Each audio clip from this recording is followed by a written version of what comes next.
أعوذ بالله من الشيطان الرجيم.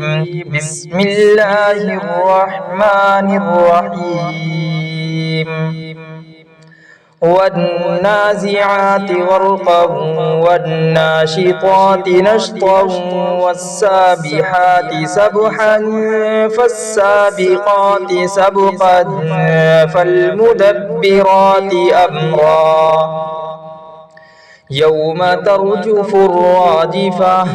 تتبعها الرادفة قلوب يومئذ واجفة أبصارها خاشعة يقولون أئنا لمردودون في الحافرة أئذا كنا عظاما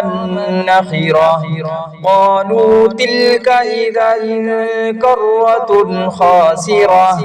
فإنما هي زجرة واحدة فإذا هم بالساهرة هل أتاك حديث موسى إذ ناداه ربه بالواد المقدس طوى اذهب إلى فرعون إنه طغى فقل هل لك إلى أن تزكى وأهديك إلى ربك فتخشى فأراه الآية الكبرى فكذب وعصى ثم أدبر يسعى فحشر فنادى فقال أنا ربكم الأعلى فأخذه الله نكال الآخرة والأولى إن في ذلك لعبرة لمن يخشى أأنتم أشد خلقا أم السماء بناها رفع سمكها فسواها وأغطش ليلها وأخرج ضحاها والأرض بعد ذلك دحاها أخرج منها ماءها ومرعاها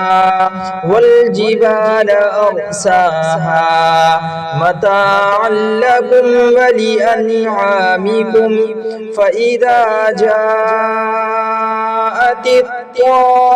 الطامة الكبرى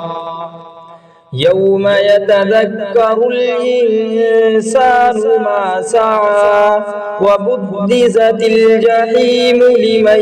يرى فأما من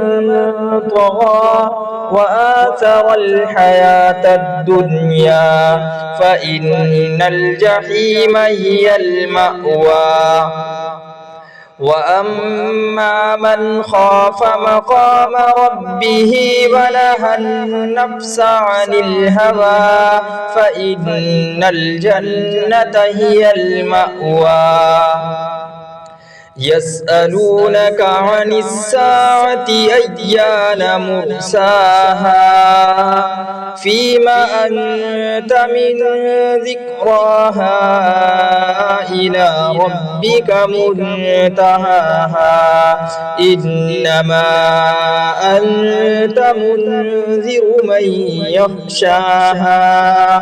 كأنهم يوم يرونها لم يلبثوا إلا عشية أو ضحاها.